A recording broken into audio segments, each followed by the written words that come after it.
it's just hard because Tell me your name first again. my name is Lydell Jackson.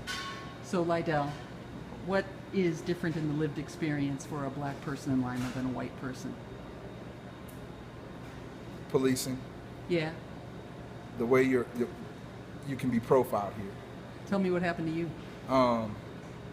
One night when I lived on Central, I had a migraine headache, and I had left my Advil in my truck, and I left my phone on the charger in the truck, and about 1 o'clock after I had went in the house, I had woke up and I still felt like I had a headache, so I decided to go outside to the truck and get my phone and my Advil.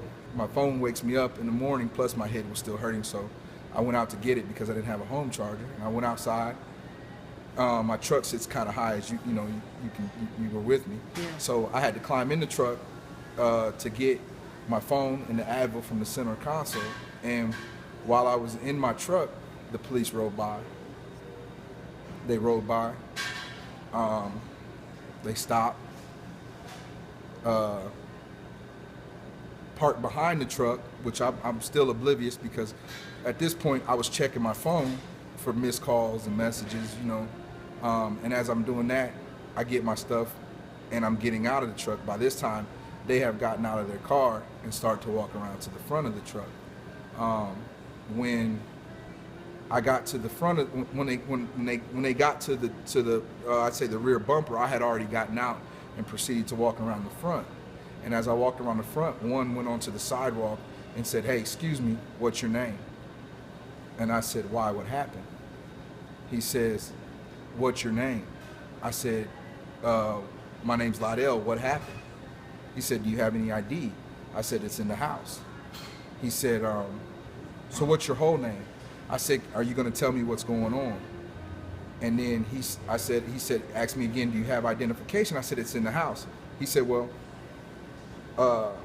then he proceeded to say, "Well, no, don't go in the house." And by this time, I'm getting ready to take a step up on the steps, and he grabs my arm, and and he says, "What's your name?"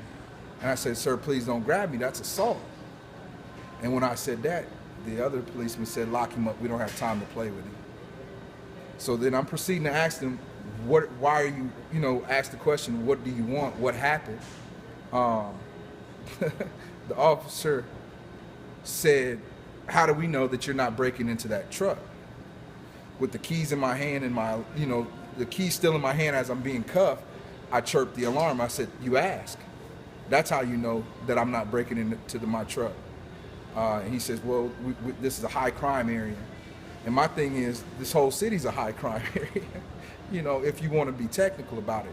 I had, at the time, there were only, I think, 8 neighbors on my street, so how high of a crime area could it be? Yeah. But I was arrested for failure to give personal information. That's what's different. You don't That's think what's that wouldn't happen for a white person in Lima? No, and when I went to court and talked to the judge, he said, "Well, you have to put on your policeman hat. It looks suspicious. Someone, this time of night." And then being in a car like that, you should have just told them who you were, and but that's not what we're, that's, to me, that was profiling at its worst, because at the end of the day, they have a job of observation, and if they had just took a second to look what I was wearing in 42 degrees outside, they would have known that I was not breaking into trucks. I was in basketball shorts and a hoodie, and flip-flops with no socks. So I'm not breaking into anything. And if he had took the time to ask me, "Hey, is that your car? Is this your vehicle?" I could have told him, "Yes, sir, it is," and then we could have went from there. Right. But instead, I was locked up. Yeah. How much time were you in the jail? Just they let me out. But the point is, it's like being abducted by aliens.